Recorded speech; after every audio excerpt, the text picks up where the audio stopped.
I start reading the facts, I'm gonna play some audio of when I was eating an apple, or part of an apple. It's only a couple minutes long, but I figured why not put it in here. Um, I'm sorry if there's too much breathing in it. I had to get close to the mic to make sure I was picking up the sounds. And yeah, I wasn't really sure about it, but next time I'll make it better if this one isn't good. I hope you guys like it.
Fact number one.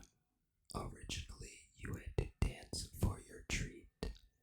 Most experts trace trick-or-treating to the European practice of mumming or guising, in which costume-wearing participants would go door to door performing choreographed dances, songs, and plays in exchange for treats. According to Elizabeth Black, Celebrating the Family, the tradition cropped up in America, where it would often take place on Thanksgiving. In some early versions of trick-or-treating, men paraded door to door, and boys often followed, begging for coins. Most of these early trick-or-treaters were poor and actually needed the money, but wealthy children also joined in the fun. Door-to-door begging was mostly stopped in the 1930s, but re-emerged later in the century to distract kids from pulling Halloween pranks. Fact 2. Halloween is more Irish than St. Patrick's Day. Halloween's origin comes from a Celtic festival for the dead called Samhain. Celts believed the ghosts of the dead roamed Earth on this holiday, so people would dress in costumes and leave treats out on their front doors to appease the roaming spirits. Granted, the Celts were not solely based in Ireland when these customs custom started taking shape around the 1st century BC, but as will be talked about more in a later section, the Irish Celts were the ones who invented the jack-o'-lantern. This Halloween prototype was eventually disrupted and adapted by Christian missionaries into celebrations closer to what we celebrate today, including partly by the not Irish St. Patrick, whose work was later mostly recognized by Americans. St. Patrick's Day was basically invented in America by Irish Americans, said Philip Freeman, a classics professor at Luther College in Iowa. According to National Geographic, the holiday was only a minor religious holiday until the 1970s in Ireland. So it's not all that Irish, and for what it's worth, St. Patrick probably wasn't Irish himself. His color was a type of blue, not green, and that story about banishing snakes is actually just a metaphor for his triumph over the Irish paganism, the type of paganism that invented Halloween. Fact 3. If you'd been around for the earliest Halloween celebrations, you might have worn animal skins and heads. According to ancient Roman records, tribes located in today's Germany and France traditionally wore costumes of animal heads and skins to connect to spirits of the dead. This tradition continued into modern-day celebrations of Samhain, the Celtic holiday that inspired Halloween in America. On this day, merrymakers often dressed as evil spirits simply by blackening their faces. The leader of the Samhain parades wore a white sheet and carried a wooden horse head or a decorated horse skull. Young people also celebrated by cross-dressing. Fact 4. Jack-o'-lanterns were once made out of turnips, beets, and potatoes, not pumpkins. The jack-o'-lantern comes from an old Irish tale about a man named Stingy Jack. According to the folklore, Stingy Jack was out getting sloshed with the devil when Jack convinced his drinking partner to turn himself into a coin to pay for the drinks without spending money. Jack then put the devil shaped like a coin into his pocket, which also contained a silver cross that kept the devil from transforming back. Jack promised to free the devil as long as the devil wouldn't bother him for a year, and if he died, the devil could never claim his soul. Jack tricked the devil again later, getting him to pick a piece of fruit out of the tree and then carving a cross into the bark when the devil was in the branches. This trick bought Jack another 10 years of devil-free living. When Jack finally died, God decided he wasn't fit for heaven. But the devil had promised never to claim his soul for hell, so Jack was sent off to roam Earth with only a burning coal of light. He put the coal into a turnip as a lantern, and Stingy Jack became Jack of the Lantern, or Jack-o'-lantern. Based on this myth, the Irish carved scary faces into turnips, beets, and potatoes to scare away Stingy Jack or any other spirits of the night. Fact number 5. Halloween used to be a great day to find your soulmate.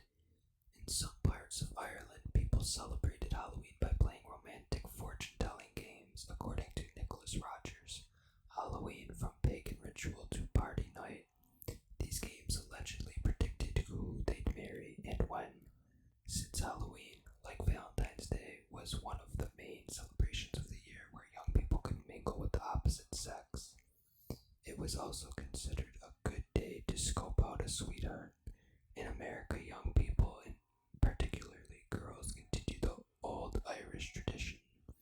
Games like bobbing for apples tried to predict future romances, according to the Oxford Encyclopedia of Food and Drink in America. Fact 6. In a few American towns, Halloween was originally referred to as Cabbage Night.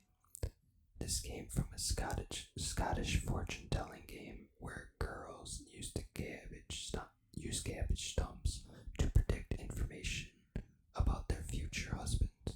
In the early Framingham, Massachusetts, teens skipped the fortune telling and simply went around throwing cabbage at the neighbors' houses. According to Framingham legends and lore, this was no isolated tradition in the 19th century. In the late 19th century America, country boys reportedly rejoiced in throwing cabbage, corn, and assorted rotten vegetables, according to Candy, A Century of Panic and Pleasure. Some animal shelters, sorry, Fact 7. Some animal shelters won't allow the adoption of black cats around Halloween for fear they'll be sacrificed. It's unclear whether black cats are actually sacrificed around Halloween, but various animal shelters refuse to let people adopt these cats in the lead up to the holiday.